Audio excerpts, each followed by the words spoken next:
तर आज आपण बनवणार आहोत बाबांची स्पेशल बिर्याणी। तर चिकनला आपण हळद, मीठ आणि लिंबू लावून मॅरिनेट करून घ्यायचं आहे आणि कांदा उभा चिरून घ्यायचा आहे। तेलामध्ये कांदा टाकून मस्त फ्राय करून घ्यायचा आहे आणि मॅरिनेट केलेलं चिकन त्यात टाकून आपल्याला थोडा वेळ शिजवून घ्यायचं आहे आणि साईडला ठेवायचं आहे। ही बिर्याणी इतकी टेस्टी होते की सगळ्यांना आवडते। तुम्ही नक्की ट्राय करून बघा। दुसऱ्या फोडणीसाठी तेलात टाकूया लसूण, मग टाकूया मिरची थोडी परतली की त्याच्यामध्ये टाकूया कढीपत्ता तडतडला की त्याच्यामध्ये आपण टाकणार आहोत उभा चिरलेला कांदा आपल्याला गोल्डन ब्राऊन करून घ्यायचा आहे। मग त्यामध्ये आपण टाकूया भिजवलेला खडा मसाला, ज्यात आहेत काळा मिरी, लवंग, दालचिनी, मसाला वेलची, जायपत्री, हिरवी वेलची आणि चक्री फूल। मग त्यात आपण टाकूया थोडा तेजपत्ता आणि पूर्ण मसाला आपण एकजीव करून घेऊया। हे प्रमाण 1.5 किलो तांदूळ आणि 2 किलो चिकन याकरिता आहे।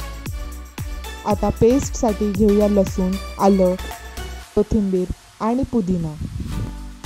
पहिले आपण बनवूया आलं आणि लसूणची पेस्ट बनवल्यानंतर आपण बनवलेली आहे कोथिंबीरची पेस्ट आणि पुदिन्याची पेस्ट। तर आता आपण हातावरती क्रश करून टाकणार आहोत शाही जिरा। हे सगळं प्रमाण आपण 2 किलो चिकन आणि 1.5 किलो तांदूळसाठी केलेलं आहे।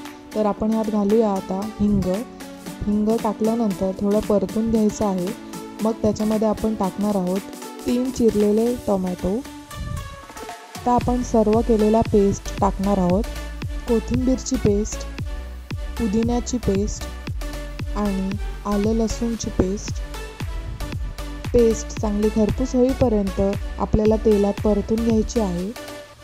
आता याच्यामध्ये आपण कुठलाही ब्रँडचा बिर्याणी मसाला टाकू शकतो। तर आपण टाकलेला आहे हा बिर्याणी मसाला।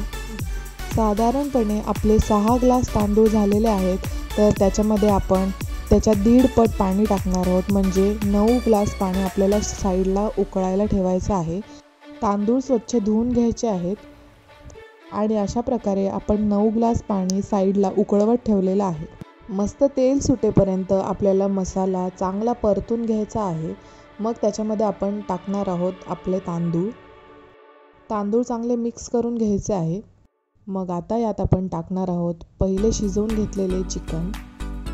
सर्व मिश्रण व्यवस्थित एकत्रित करून घ्यायचं आहे आणि कढईला खाली लागून द्यायचं नाही आहे। आता यामध्ये आपण साईडला उकळलेलं पाणी आपण टाकून घ्यायचं आहे। त्यामध्ये चवीनुसार मीठ टाकून झाकण ठेवून आपल्याला बिर्याणी शिजवून घ्यायची आहे आणि अशा प्रकारे आपली बिर्याणी आहे तयार। वाव, बाबांच्या हातची स्पेशल बिर्याणी, यम्मी।